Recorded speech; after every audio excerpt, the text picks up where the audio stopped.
Hi. I'm just confused about the countries that you defined hot and cold. I mean, Greece and Italy can be really. Yeah, it can be really warm, a little bit. They are warm. I mean, not as warm as the not as warm Kuwait, as. but still Yeah, they are not as quite warm as warm. Kuwait, not as warm as. But they have the winter seasons, aren't they? In Greece. So and also the winter season can be about 3 to 4 months. Is that right? Yeah, in Greece. So. That was a trick. Yeah. So I put them is because a cold climate country, I put it as a European countries.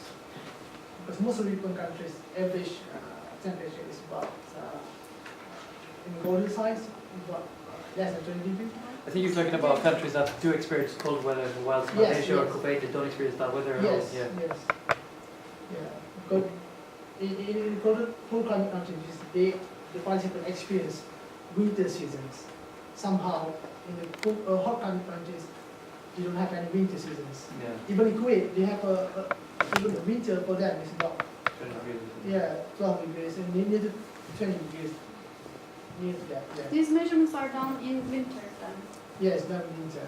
Yeah. All right, Because we've March got, is towards the end. sorry Safwan, we've got 10 minutes left and I just wanted to try and pull something together as a group maybe in those 10 minutes. We've been talking about measurement specifically as a method. Does anyone have any thoughts or questions, really hard questions for our experts here? Or really, you know, is there anything we can take as a group and bring back when we all join in one room again? Thoughts, comments, questions? That's quite a wide brief, isn't it?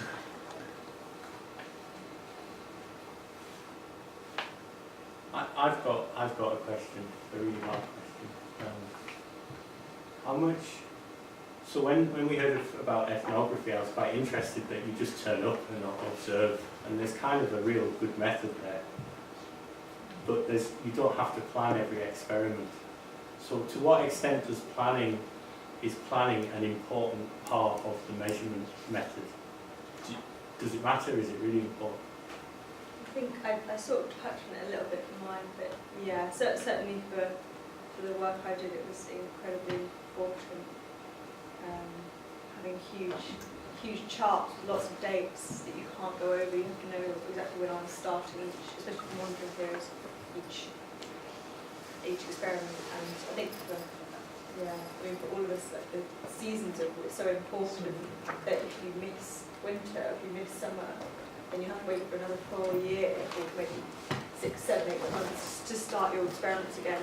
And I mean, certainly in the course of a PhD or in any, I would imagine in any job anywhere, like you can't wait for 8 months to start measuring stuff again. It's just not okay. So yeah, certainly planning there's a lot of very intense planning for testing and like buying something, everything.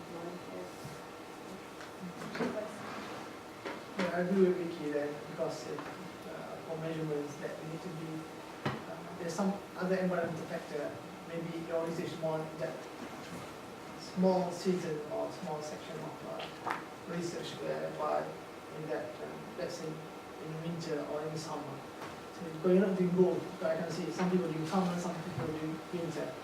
So you can't miss those seasons. So you need to plan your equipments and your facilities. Sometimes your facilities being booked or being used by others. And then your equipments, whether it's being calibrated or being used by others. And then let's say you are planning to use the participants, like me. So you need to get some ethical approval. So I got my ethical approval rejected twice. So I know some hassle on it. So to get the participants' interest, that's another thing. So whereby you can get the number of samples that you want. So measurements is a bit tricky whereby you can plan, but you don't know what you're going to expect. Estimate plans. Yeah, some of my planning was going through the theory and what I would expect to see with the equipment setup that I had and how I could modify that. So through quite a few iterations of what all I might monitor, and I monitored a few and then withdrew the equipment and started again, and when I started to theory or as different problems develop, so you need a plan, but then you also need to realise when it's not going right and change that plan and have a few backups, and also have some idea of what you want to do with the data, what analysis you might do, and that should also inform the type of data that you collect. So that's touching on experimental design then, isn't it? What do you want to know, and therefore what experiment do you carry out? Stephen? Yeah, just wonder if you have any thoughts on planning for redundancy as well in, with sensor failures and things being a big problem when you're carrying out field trials, especially when you've got this one go doing duplicating measurements and having alternatives to get the same data.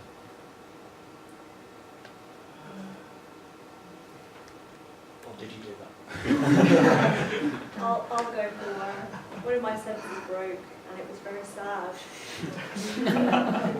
which is why Stephen's asked. Sorry, not putting on the spot. Did you I mean, it's just, No, yeah. it didn't. Well, you did really. 'Cause Well, I did sort of. you've got yeah. surface temperatures and Yeah, you've got yeah. globes, so, Yeah, so you can arrive at the same thing by different Yeah, means, yeah. but it's just, these are things that we experience. Yeah, exactly. Yeah, so yeah, things. I mean, so for all sorts of things, like across my houses, I've got an air temperature sensor in every room. So if one of those broke, it would be it would be bad, but not terrible. But like they're sort of more important rooms in my houses. So my living room's really important, and my bedroom's really important because just sort of we sort of say that's where people spend their time. So it's what's important. So I mean, in each of those, I've got 4 air temperature sensors. So if one breaks, I can definitely move to the next one. I've got 36 temperature sensors on the walls. So even if like 10% of them break, so I've got loads, so that's good. And then my mean radiant temperature sensor did break. It was really intermittent in the way it would work and not work. And that's a bit of a problem when you're on the overheating. You want to know mean radiant temperature, but because I've got the surface temperatures, you can calculate mean radiant temperature from surface temperatures. So sort of so it means I had a lot of backups in different ways, and it's just constant checking, trying to make sure that things are working and they're working the way you thought they were. And yeah, it's just Impossible to double up on everything with a limited budget. Yeah, You have to absolutely. prioritise. yeah. Sometimes it's not just about sensors, it's also sometimes about your loaders, your data loaders. Yeah. You need to double check again and again data loaders. Because I had in my video sample, about 32 sessions, I had 119 students participate, but I lost 3 sessions.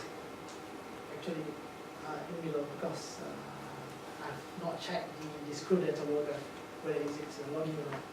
Because I can monitor it online, but somehow it's not loading into the systems. So I lost the data. From there, I can't do more qualitative analysis on that particular sessions. So you just need to bear in mind, double check your equipment or your sensors, whether they're really appropriate to reading some every time. And one more thing, try to have like online monitoring, so you can monitor it at home or anywhere else, so that you can't miss a data. Wait for the night.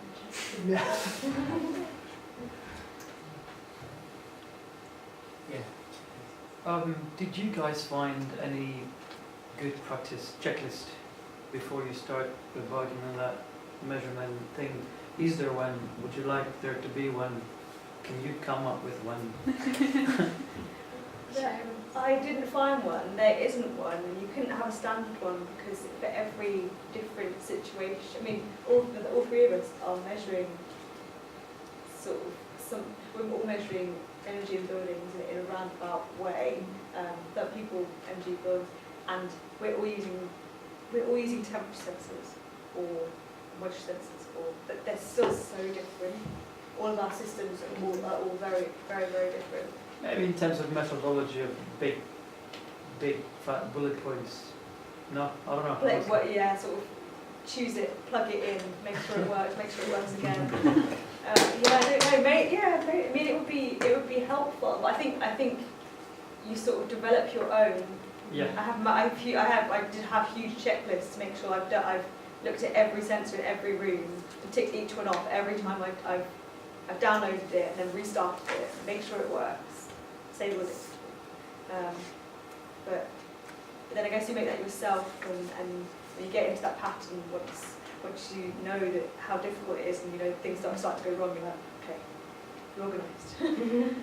And not doing things in a rush is really important. Yeah. Which is hard. Yeah, I was working in occupied buildings, so it's I had to kind of work around the occupancy, obviously, and so doing things at evenings and weekends, and just not trying to do everything if you can't. Just make sure you do the things you do and check them rather than. I'm pretty sure you could write a book of good practice. A good few, there's more than a good few of you that have come across this problem, similar, different, but all within the context of, you know, oh damn it, I forgot. So here's a loaded question then. Is measurement more hard than you thought it was going to be when you set out, and therefore do people who do measurements deserve much more respect in the community?